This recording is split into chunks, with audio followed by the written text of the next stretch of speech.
Welcome to the Leadership Match with Martin Rowinski, that's me, and every leader has a title. But the real lesson usually comes from the story behind it. And today we're going beyond the title to uncover one experience, one leadership lesson, and one action you can use this week. So let's get into the match. My guest today is Gee Ranasinha. He's a keynote speaker on marketing and buyer psychology. Gee, welcome to the show. Thanks for having me, Martin. It's G, by the way, but Oh, yeah, not G. Gee, But sorry. that's all right. No worries. I've heard worse. We I were always we were mess just something up. we were just talking offline about how unusual names tend to get butchered. So we know the form very well, don't we? Yes, Gee, we do, and I will not make that mistake again. No worries. So let's get into it. Beyond the title, what experience shaped the way you think about marketing, people, and how buyers actually make decisions? I think it goes back to a sales director, an old boss of mine, a sales director who I used to work with over 20 years ago. And he was a stunning salesperson, without a doubt. But I think much of his success was down to the fact that, excuse me, he was a stunningly observant student of human nature and behavior.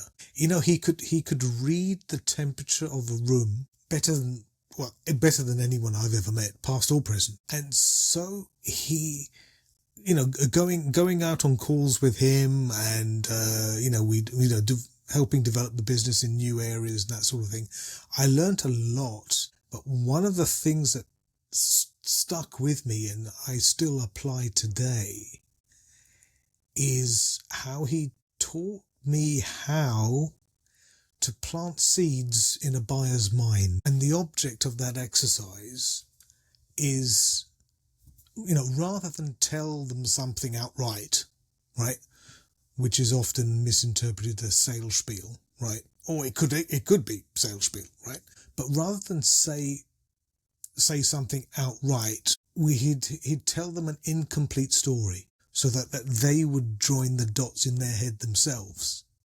Do you see what I mean? Yeah. Right? So, in fact, buyers don't believe the claims we make. They believe the conclusions that they reach on their own. And so creating that environment for them to be able to make the decision themselves, it's no longer, you're no longer putting it to them. It's like it's like it's their idea. It's like they came up with it, So you And I spark think it, let them think about it. right, exactly. I think, this whole attitude of, stop selling, we're not trying to sell, we're trying to help people to buy, right? That whole ethos, I think this is pretty much at the root of that, right? So even if we are consciously or unconsciously influencing a buying decision, we're not doing it in a crass, overtly insincere or deliberate way. We're doing it. We're giving those seeds of information to allow the buyer to make the decision themselves and join the dots themselves. So it's helping them actually think through the problem themselves in possibly ways that they didn't think of. So we're helping them not just in selecting a product or service, but we're helping them go through that thought process, which they may have not gone through at that level without us, you see? Yeah, no, I can see that. Yeah. You also talk about marketing in the age of AI slop. What are leaders getting wrong right now when they use AI in marketing? I think there are too many people who think we don't see what they're doing, right? We've spent 20 years, 25 years training buyers to spot failures of trust, okay? To spot bad stock photography, for example. You know, the picture of a man wearing a headset on the contact us page, right? It's always the same guy, right? This guy is the hardest working guy on the planet. He's at so many companies, right? Or there's just stupid stuff, right? There's like a woman laughing alone while she's eating a salad. I mean, what? What's that all about, right? What's in the salad? Well, yeah. And now, after doing all of this and making people aware of this, we're now handing everyone a faster version of that same that same giveaway by using AI for things that AI is not really that good at. AI is good at 100,000 different things. And many of those things is doing far, far better than you or I could ever do. But from a creative executional standpoint, it's not great.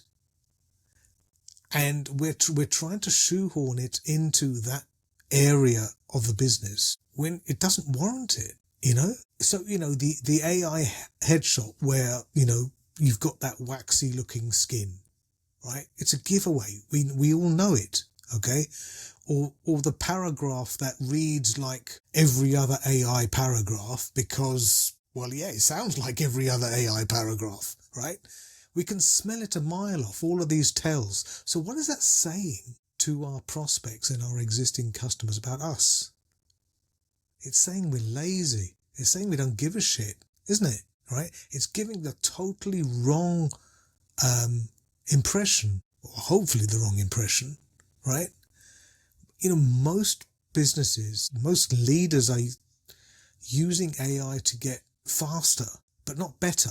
And the standards are the thing that's costing, you know. People judge the whole piece by the worst sentence in it, right? Not the best one. So an AI flavored paragraph unravels the 3 pretty decent paragraphs that were sitting either side of it. And that's even before we get into the mechanical problem. Yeah. Which is, you know, if you're using one of these systems that use AI to enhance your email responses, right? The thing is, the filters that are reading our content, those email filters are now all AI as well, right? And they're getting better and better at spotting machine writing. And they're getting better at spotting machine writing faster than we are getting better at hiding it. Right? Yeah. So this isn't a war we're going to win. So we just, you know, AI can be used for so many other things where it can enhance the business, where it can increase the opportunities, create better products and services for our customers. But for some reason, whenever, you know, a new technology comes around, it seems to be that the default reflex action is to look at how we can save money, how we can cut costs, how we can reduce headcount, how we can, you know, protect ourselves. And that's for anything, I'm not just talking about AI, but, you know, automations or CRMs or, you know, you look at any of this stuff, right? Yeah. It's always been used from a protectionist, reductionist perspective, right? But there's very few people looking at the other side of the coin and saying, okay, this technology, this innovation, this automation, this whatever, what does this allow us to do to actually make us more valuable to customers? What can we now do that we couldn't do before?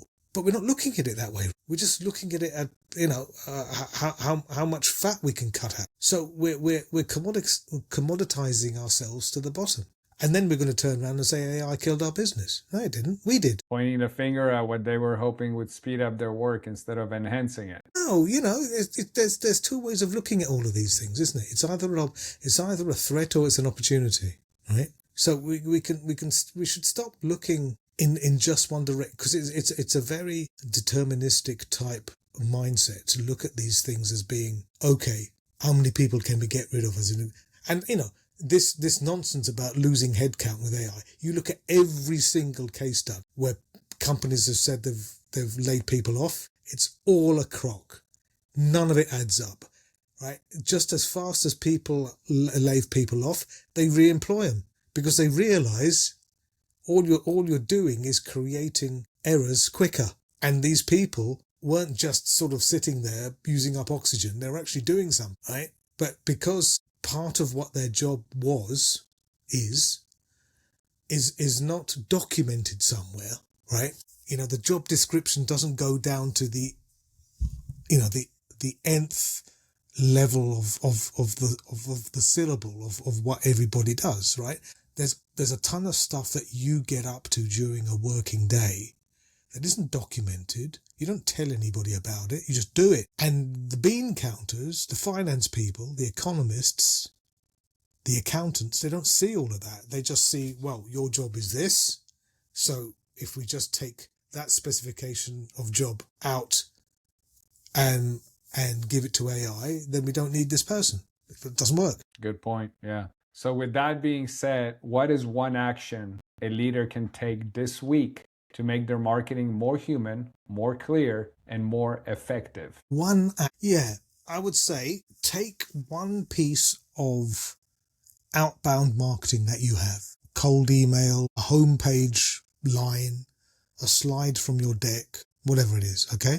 Then look at what's in there and then cut out every puffed up bullshit claim that's in there that says something about you being the best or the fastest or the cheapest or the most trusted or some other crap, right? In the world. In the world, yes, right?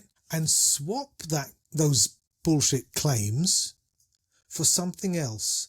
Instead of this better, fastest, cheapest, we've been in business for 20 years. Well, big deal. Does that mean that you're better than a business that's been in business for 15 years? It's nothing, does it? Right? So get rid of all of that nonsense and substitute it for a fact that a buyer could actually go and check and verify. So all of this nonsense like highest quality and industry leading service, what does that actually mean? Right? And swap all of that stuff for a specific thing that happened for a specific client. Okay? Buyers don't trust objectives, they trust the thing that they can picture. And doing this, how long is that going to take? Half an hour, 45 minutes? Worst case scenario, an hour of your time, right? And I think it's one of the fastest ways to create something that sounds like the person who wrote it actually respects the person who's reading it. Like that.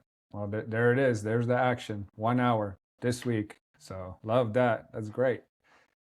This has been the leadership match. Leadership is built one conversation, one connection, and one action at a time. And you just heard the action for this week.